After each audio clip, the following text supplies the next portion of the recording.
Hello friends, welcome back to my YouTube channel concept nursing classes. आज की class में nursing officer CHO staff nurse के लिए practice test number 69 solve करेंगे। Question 1 देखते हैं। What is the study of the female reproductive system in the medical speciality. चिकित्सा क्षेत्र में फीमेल रिप्रोडक्टिव सिस्टम की स्टडी क्या कहलाती है? Gynaecology, midwifery, obstetrics, none of these.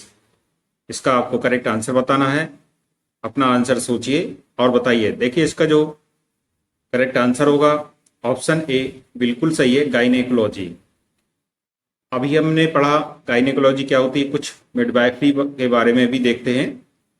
Midwifery विज्ञान का वह क्षेत्र है जो गर्भावस्था की तैयारी, बच्चे के जन्म, प्रसव और स्तनपान अंतराल, प्रजनन क्षमता के नियम, क्लाइमेक्ट्रिक और रजोनिवृत्ति, नवजात शिशुओं और बच्चों, मानव प्रजनन कार्यों और महिलाओं को सहायता प्रदान करने की विधियों का अध्ययन कहलाता है। देखिए, गायनेकोलॉजी और मिडवाइफरी ये दोनों अलग अलग ब्रांच, अलग अलग इसकी डेफिनेशन है। तो गायनेकोलॉजी में अभी मैंने पढ़ा है कि study of the female reproductive system in the medical speciality. देखिए, इसमें बिल्कुल एकदम एक वर्ड में लिखा हुआ है फीमेल रिप्रोडक्टिव सिस्टम की स्टडी, ये गाइनेकोलॉजी कहलाएगी। जबकि मिडवाइफरी कुछ थोड़ा सा अलग है।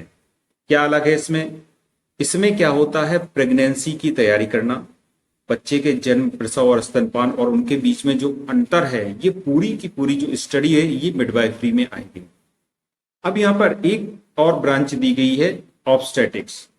Obstetrics is the field of study concerned on pregnancy, childbirth and postpartum period। तो देखिए, ऑब्स्टेटिक एक ऐसी ब्रांच है जो केवल कंसंट्रेट करती है प्रेगनेंसी पर, चाइल्ड बर्थ पर और चाइल्ड जब जन्म हो गया उसके बाद की अवधि पर ये कंसंट्रेट करती है। तो इस प्रकार से हम लोगों ने अभी देखा गायनिकोलॉजी क्या होती है, मिडवाइफरी क्या होती है और ऑब्स्टेटिक्स कौन सी ब्रांच को कहते हैं। इस प्रकार से हमारा ये क्वेश्चन पूरा हुआ।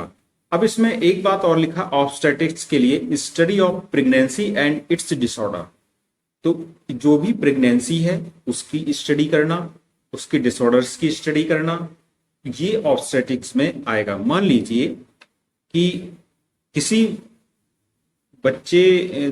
बच्चे का जब सोनोग्राफी कराते हैं और पता चलता है कि वो न्यूरल ट्यूब डिफेक्ट से पीड़ित है, तो ये जो स्टडी आएगी ऑब्स्टेटिक्स में आएगी, ये आपकी मिडवाइफरी में नहीं आएगी, ना ही आपकी गायनेकोलॉजी में आएगी। तो इसलिए यहां पर जो करेक्ट आंसर है ऑप्शन ए, गायनेकोलॉजी सही है। Next question, 5 clean practices under strategies for elimination of neonatal tetanus includes all except. नवजात टेटनेस के उन्मूलन के लिए रणनीतियों के तहत 5 स्वच्छ अभ्यास में सभी को छोड़कर सभी शामिल हैं। देखिए, 5 स्वच्छ अभ्यास होते हैं नियोनेटल टेटनेस के एलिमिनेशन के लिए। उसमें से 4 ऑप्शन यहां पे हम लोगों को दिए गए हैं। इनमें से एक स्टडी इसमें नहीं है, एक प्रैक्टिस इसमें नहीं है, वो आपको बताना है वो कौन सा है। पहला है clean surface of delivery, delivery की साफ सतह। B, clean hands of attendant, परिचारक के हाथ साफ करें। C, new blade for cord cutting, नाल काटने के लिए नया ब्लेड। डी, क्लीन एयरवे, स्वच्छ वायुमान। देखिए, जो नियोनेटल टेटनेस के एलिमिनेशन के लिए यहाँ पर जो रणनीति नहीं होगी, जो प्रैक्टिस नहीं होगी, ये होगा ऑप्शन डी, क्लीन एयरवे नहीं होगा। नेक्स्ट क्वेश्चन है, puerperal women who are breastfeeding are advised to avoid combined oral contraceptive because delivery के बाद बच्चे को दूध पिलाने वाली मां को मौखिक गर्भ निरोधक लेने से मना क्यों किया जाता है? Option A, they hamper involution of uterus, इनसे यूट्रस का इन्वोल्यूशन रुक सकता है। Option B, they are secreted in milk and are harmful for the baby, दूध में पहुंचकर बच्चे के लिए घातक हो सकते हैं। C, the cause reduction in the production of milk, इनसे दूध का प्रोडक्शन कम हो जाता है। Next, they cause gastric reflux to baby, बच्चे को एसिड रिफ्लक्स हो जाता है। तो इसमें आपको बताना है कि डिलीवरी के बाद गर्भ निरोधक लेने से, जो भी ओरल कंट्रासेप्टिव वो लेने से क्यों मना किया जाता है। तो इसका जो करेक्ट आंसर है वो है ऑप्शन सी, क्योंकि इससे क्या होता है, मिल्क प्रोडक्शन घट जाता है। The cause of reduction in the production of milk. अब ओरल कंट्रासेप्टिव्स क्या होती हैं? ऐसी दवाएं जो अवांछित गर्भावस्था को रोकती हैं। मौखिक गर्भ निरोधक हार्मोनल दवाएं वो हैं जिसमें अकेले हार्मोन एस्ट्रोजन और प्रोजेस्टेरॉन या केवल प्रोजेस्टेरॉन हो सकता है। इसको लेने का तरीका है प्रतिदिन एक गोली, गर्भावस्था से बचाव करती है। अब इसमें कुछ और एक्स्ट्रा बातें हम लोग पढ़ते हैं, जैसे मिल्क प्रोडक्शन के लिए प्रोलैक्टिन हार्मोन काम करता है और मिल्क एजेक्शन के लिए ऑक्सीटोसिन हार्मोन काम करता है। अगले क्वेश्चन की ओर चलेंगे। The biological theory believes that depression is the cause of, जैविक सिद्धांत के अनुसार डिप्रेशन का कारण है। Option A, decreased cortisol level, cortisol का निम्न स्तर। Increased thyroid stimulating hormone TSH का उच्च स्तर। Option C, decreased thyroid stimulating hormone TSH का कम होना। नॉर्मल पैराथॉर्मोन लेवल, पैराथॉर्मोन का सामान्य स्तर। तो जो बायोलॉजिकल थ्योरी के अनुसार जो डिप्रेशन का कारण माना गया है, ये कौन सा माना गया है? इसमें जो करेक्ट आंसर होगा वो है option B, increased thyroid stimulating hormone. Increased thyroid stimulating hormone इसका कारण है। तो टीएसएच का उच्च स्तर और लो स्तर, ये हाइपरथायरॉयडिज्म और हाइपोथायरॉयडिज्म दो बीमारियां देखने को मिलती हैं। नेक्स्ट क्वेश्चन की ओर चलेंगे। In heads assessment for adolescent, S stands for, किशोर अवस्था के लिए हेड्स मूल्यांकन में एस का क्या अर्थ है? Sexuality, safety, suicide, all of above. Correct answer आपको बताना है कि जो हेड्स मूल्यांकन होता है, तो ये किशोर कोई बालक है या किशोर जब बालक होता है तो उसको हेड्स मूल्यांकन किया जाता है, ये डिप्रेशन के लिए किया जाता है। तो इसमें जो एस किसके लिए शो करता है? तो एस मीन्स होता है ये सभी के लिए शो कर रहा है। ये सेक्सुअलिटी भी है, सेफ्टी भी है और सुसाइड भी है। तो हेड्स एक मनोसामाजिक स्क्रीनिंग विधि है जो किशोर आबादी के लिए डिजाइन किया गया है। हेड्स एक मान्य साक्षात्कार उपकरण है। इसमें क्या होता है, हेड्स में एक इंटरव्यू लिया जाता है, जो भी एडोलेसेंट बच्चे हैं उनका इंटरव्यू लेकर के एक स्केल बनाया जाता है कि कहीं उनमें डिप्रेशन की प्रॉब्लम तो नहीं आ गई है। नेक्स्ट क्वेश्चन की ओर चलेंगे। Maximum incidence of pertussis is seen in, pertussis के सबसे अधिक केस देखने को मिलेंगे जब बच्चे की उम्र हो 0 से 2 वर्ष, 3 से 4 वर्ष, 0 से 5 वर्ष, 8 से 12 वर्ष।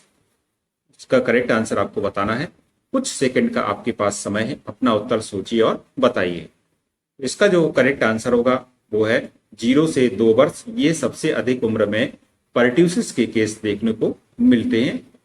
पर्ट्यूसिस को हुपिंग कफ भी कहते हैं और इसको 100 दिनों की खांसी भी कहा जाता है। इसका कारण होता है बॉर्डीटेला पर्ट्यूसिस, एक बैक्टीरिया है। अगले क्वेश्चन की ओर चलेंगे। Flag sign is a clinical feature of which disease, flag संकेत किस बीमारी का क्लिनिकल लक्षण है? Rickets, poliomyelitis, marasmus, kwashiorkor. तो फ्लैग साइन मीन्स होता है कि जब किसी के हम बाल उठाएं तो उसके नीचे बाल काले निकलेंगे, बीच में सफेद होंगे और ऊपर काले निकलेंगे। तो इस प्रकार से कलर चेंज होता है बालों में। जैसे ये बाल है तो ऊपर के बाल काले और बीच के ये सफेद हो गए और नीचे के काले, तो इसको कहते हैं हम फ्लैग संकेत। तो ये देखने को मिलता है क्वासरकोर में। क्वासरकोर के बारे में कुछ डिस्क्रिप्शन भी है। Children with kwashiorkor have low level of albumin, polyunsaturated fatty acids and antioxidants such as glutathione and vitamin E. The flag sign in the hair of a child with kwashiorkor, hair becomes thin and fragile with bands of loss of pigmentation. Next question. Contraindicated vaccine in child with history with convulsions. यदि किसी बच्चे में पेशी ऐंठन की समस्या रही हो तो उसे कौन सी वैक्सीन नहीं देते हैं? Diphtheria, pertussis, polio, chicken pox. इसमें ऐसी वैक्सीन नहीं देंगे जिसमें कि किसी बच्चे में कंट्राइंडिकेशन रहा हो, कन्वर्जेंस का उसमें ऐठन होने लगती हो, तो ऐसे बच्चों को कौन सी वैक्सीन नहीं दी जाती? तो इसका करेक्ट आंसर है उसको पर्ट्यूसिस की वैक्सीन नहीं दी जाती है। अब चूंकि पर्ट्यूसिस डीपीटी में होता है तो डीपीटी लगाते समय वैक्सीनेटर बच्चे की कन्वर्जेंस हिस्ट्री के बारे में पूछते हैं, क्योंकि डीपीटी में पर्ट्यूसिस वैक्सीन कन्वर्जेंस को बढ़ा सकती है। नेक्स्ट क्वेश्चन की ओर चलेंगे। What is the priority need that must include in the care of child who has having pneumonia? यदि बच्चे को निमोनिया हुआ हो तो पहली प्राथमिकता क्या होनी चाहिए? रेस्ट, ट्राईसाइकिल राइडिंग, न्यूट्रिशन या रेस्पिरेटरी एक्सरसाइज? तो इसका जो करेक्ट आंसर होगा आपको बताना है। तो इसका जो करेक्ट आंसर है वो है निमोनिया हुआ हो तो पहली प्राथमिकता आराम होनी चाहिए।